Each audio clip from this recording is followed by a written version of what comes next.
যদি বলেন ভাই বিপিএল না হলে ভাই আমাদের সত্যি কথা সংসার চালানো ভাই কষ্ট হয়ে যাবে। এটা আমার ভাই পুরো মোদ্দা কথা।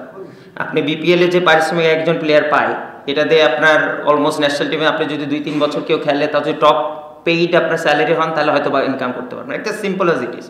তো এটার মান এত খারাপ হবে, এটা কোন দিক দিয়ে আপনি করেন? কারণ কোনো প্লেয়ারই তো চাবেন এখানে এসে খারাপ খেলে পরের বছর আনসোল থেকে বাইরে বসে টিভিতে খেলা দেখবে, তাই না? তো আমার কাছে মনে হয় যে এটার কোয়ালিটি যদি বলেন ডেফিনেটলি অনেক হাই।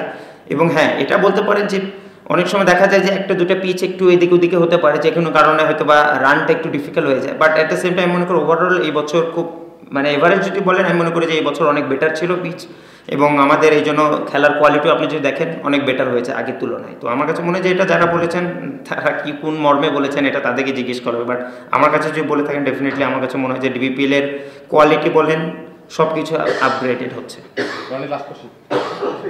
এই ম্যাচটা এরকম একটা ট্যাগলাইন হয়ে গেছিল, বা সোশ্যাল মিডিয়া বলেন সব জায়গায় সাকিব তামিমের একটা লড়াই। আপনি বা আপনাদের মধ্যে কিনে নিয়ে আলোচনা ভয়াবহ হয়েছে, আপনি কিভাবে দেখেন?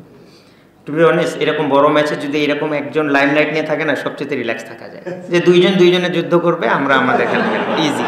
সত্যি কথা, দুইজনই আমি দেখেছি অনেক রিল্যাক্স ছিল, দুইজনই ছিল দুইজনের মতো, এবং দুইজনই জানে যে কত বড় ওরা কন্ট্রিবিউটার তার নিজের পার্সোনাল টিমের জন্য। আমি মনে করি তাদেরকে বলার কিছু নেই, দুইজনই দুই দিক থেকে বাংলাদেশের লিজেন্ড ক্রিকেটার। তো ভাই তাদেরকে নিয়ে ফাইট তো দূরের কথা, আমার মনে হয় তাদেরকে নিয়ে কথা বলাটাই একটা মানে অনৈতিক। তারা যতটুকু বাংলাদেশের জন্য দিয়েছে এবং ইনশাল্লাহ আরও দিবে, হুইচ ইজ মানে আনপ্যারালেবল। তো যারা কথা বলেন বা যারা আসলে ইভেন এই যে ভুয়া যারা বলেন ভাই, এটা আসলে মানে সাকিব আর তামিম যদি ভুয়া শোনে ভাই, তাহলে তো আমাদের মাঠের ভিতরে ঢুকে যাওয়া উচিত।